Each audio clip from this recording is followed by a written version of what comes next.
Well, I want to give you a little straight scoop on some things. Actually, Putin probably got in trouble with the hardliners too. Besides the money deal, I know when he showed up, it's really hard to tell. Like, if the guy feels nervous or he was under some kind of stress or whatever. But actually, it's not really a secret that a lot of the hardliners in Russia wanted Putin to go even more aggressive in the Ukraine.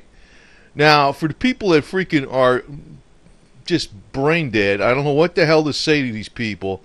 If you don't think that Russia has not been very much supporting the supposed separatists in Ukraine, I mean, I don't know what the hell to say to you people. You're just brain dead. I mean, I really don't know. I mean, it gets ludicrous after a while. I'm like, God, I mean, how can't you see what the heck's going on? But actually, Putin is not as much a hardliner as some of the other people in the FSB. He's not. Next target on the agenda, well, actually, Poland's worried, I tell you the truth. Maybe Lithuania or Latvia, especially Lithuania because of its position on the Baltic Sea.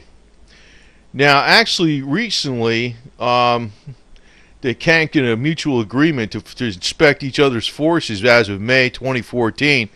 They had an agreement going since 2001, which allowed Lithuania to inspect the Russian forces in Kalininggrad in exchange for the Russian inspection of the military sites in Lithuania.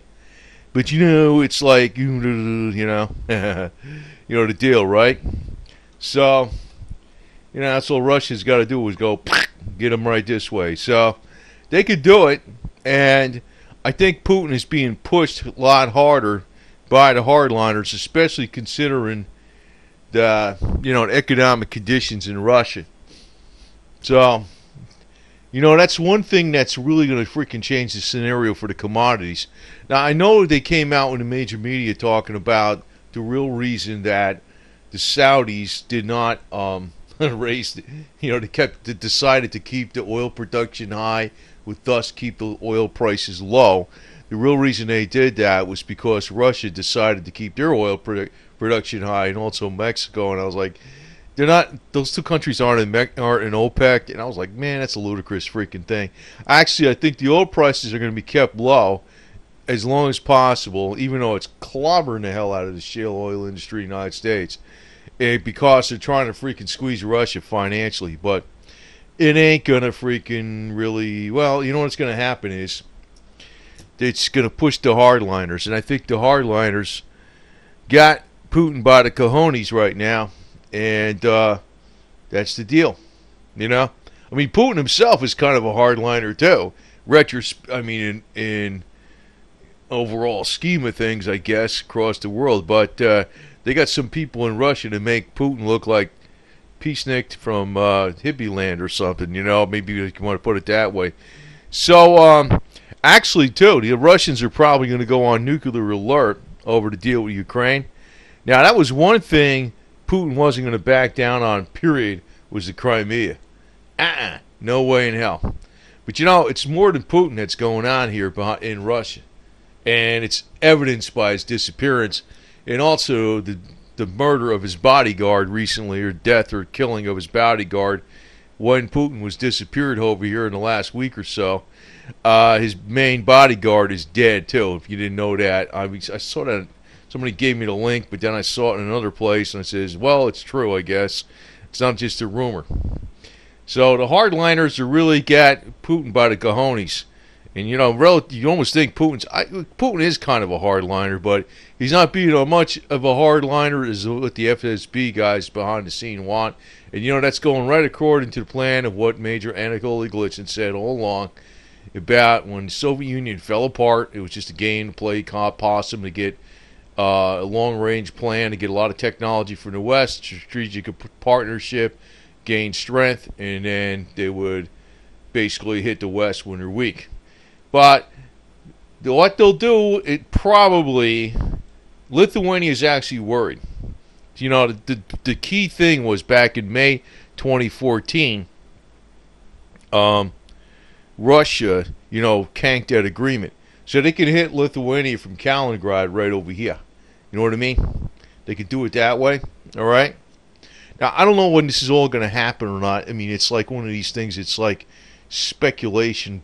But, the fact that Putin did disappear for a while, and, it wasn't like he was on a hunting trip or something like that. I know some people are going to make like it was nothing. It wasn't like, maybe it wasn't all over money, too. It could be something else. Maybe they didn't like the way he's handling the deal in Ukraine. The hardliners say that he should have been a lot more aggressive. I know people saying Russia's not involved in Ukraine. I'm like, God, you gotta be kidding me. It's amazing. It's not really worth discussing too much, but I think the one important thing I wanted to put out here is that a lot of people don't realize that it's not going to be just Ukraine that Russia's going after. It's going to be Lithuania, then Poland. I don't know, maybe Germany, man. Well, you see that, I'll actually post a link if I can find that link again about propaganda they're pushing on the Russian people about, they were freaking going to put their troops over in Germany, raise the Russian flag in Germany, go to the UK, go to the United States.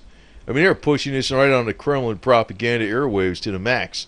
I don't know, people just ignoring it over here like, hey, everything, they're all for peace. Yeah, man. And actually, one of the things they're counting on, too, if they make this move on Lithuania, is that they expect NATO to back down. I don't know. I don't think so, man. So, I don't know, I'm making light of this because I really don't know if this is going to happen or not, but to tell you the truth, the Lithuanians and the Polish and the Latvians, they're worried. They're worried about this yo-yo. So, it looks like, and I've always been an advocate of what Major Golitsyn always said.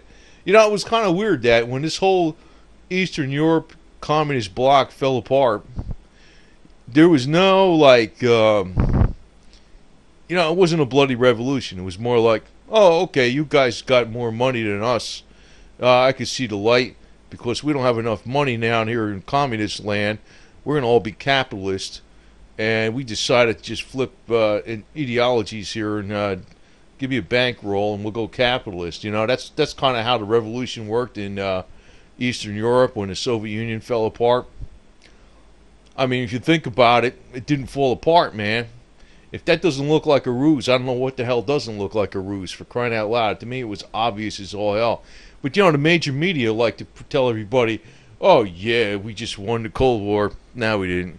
And I got to tell you, if you really want to get into conspiracy land a little further than this, maybe I'll discuss a couple of points here, too, besides. But if you even want to get into conspiracy land a little further than this, the whole thing is probably a damn plan, for all I know. I mean, communism always was a branch of the New World Order. Actually, communism, if you think about the ideology of like going for the working people, hey, man, I'm all for the freaking blue-collar working people, too. But I realize, putting some yo-yos in charge of them and telling them, like, who's going to do this and who's going to have that ain't the way to go. Have people just do their own thing. I'm all for the working people, too, man. But that doesn't, I'm not for that. So, ideology, the ideology of the communist movement, I'm all for the working class, but I just realize when they have it set up the way they do, it doesn't really work out the way they freaking promise. It's a bunch of bullshit. But what happens is, with people, they get behind a kind of movement like this, what happens? It just more goes all to the elite. And that's really why communism is a branch of the New World Order. It really is. It always was. It was sold to the people as something to go against the kings and the queens and the monarchs and, some change and have it for the people. But it's always been a tool of the elite for the New World Order.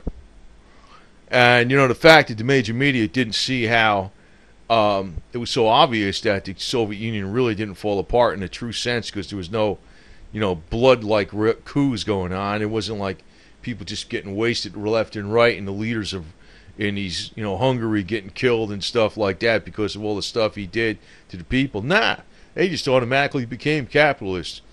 So, I mean, I think the major media is all in on this garbage, too. Or actually the powers that control the major media are all in on this garbage, too. We're probably heading for World War III. Hate to say it, but maybe we are. You know, actually, I'm going to tell you something else too. You know, even if you look back, I know war is a business. You know, General Smedley Butler. I knew about this stuff for years. You know, about what he said. You know, it's war is a racket. And I read his book and everything many years ago. But you know, even when they were selling the war bonds in World War I, you know, the first $250 million of those war bonds, you know where that went to? J.P. Morgan's pocket. You know what it was for? To reimburse him for all the loans he gave to England.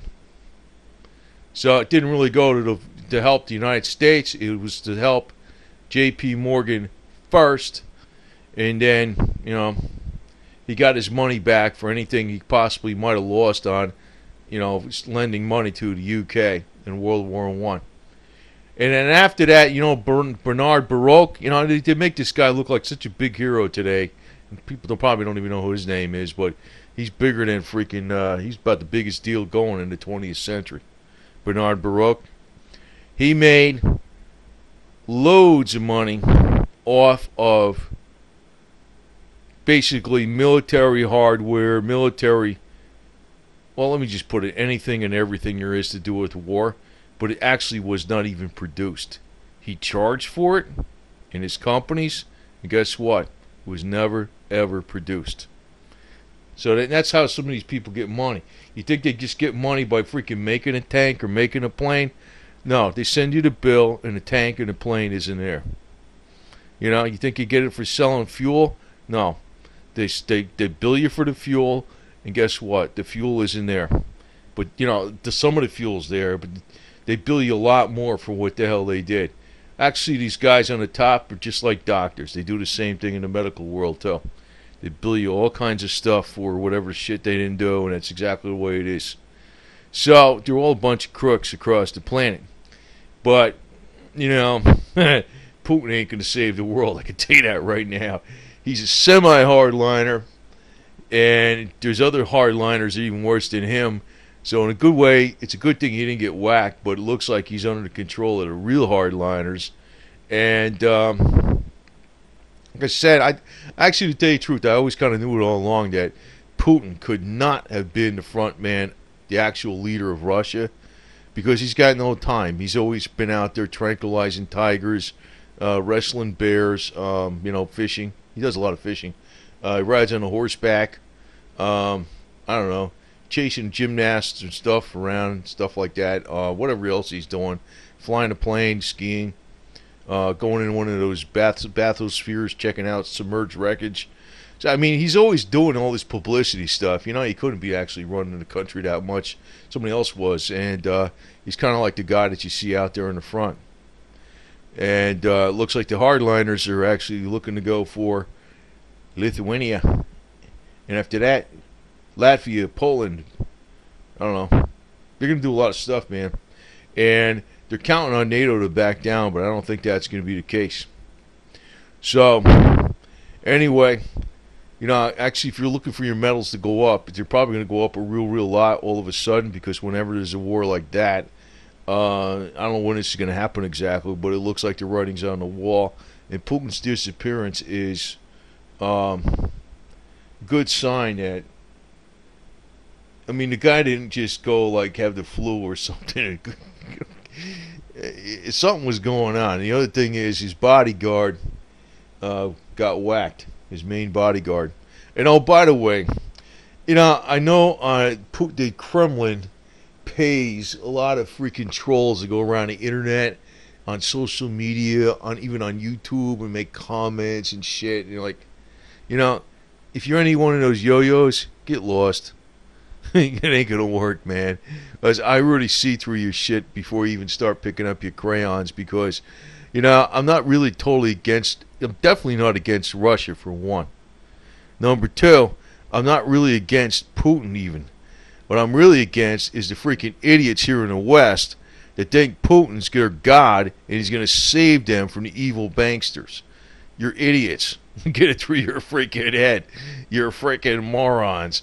You know what? The only thing that's going to save us is us ourselves by our own hard work and using our great American system the way it should be, getting off our dead ass and freaking, you know, doing something about it. That's exactly what it is. So, you Kremlin controls, you take a hike, man. If you're a Russian, you can want to make comments, fine. I don't give a damn because, you know, get some vodka, go get yourself one of them Euro motorcycles. You could drive out there in the snow. You know, a Kalashnikov, you go shoot some freaking meat and stuff out there in the forest and have a good cookout. You know, I don't care, man. I mean, I ain't against the Russian people. I'm just realized the hardliners are out to freaking play the game, man. Actually, I'll tell you what, practically nobody in Russia's got internet anyway, so I'm going to tell you this right now. When most of you freaking yo-yos in the United States, you see these Russians commenting, they're paid trolls. Freaking most of the Russians don't even drive a car. They don't have internet. You know what I mean? They don't even know what the hell's going on. And you know what?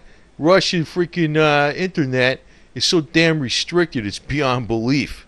It ain't free. You think it's restricted over here with net neutrality? It ain't even close, man. So half the time you freaking Americans, you know, you're arguing with a freaking Kremlin played troll. Just want to put that note here on the end of this thing because give you the reality of the situation. And I didn't do a lot of media work on this because I was thinking, you know, it is what it is, man. It's almost like, I don't know. That's where Lithuania is. And actually, this spot here that looks like the same color as like Russia, that's part of Russia right here, man. So they can just go, you know, they can whack them anytime they want. There you go.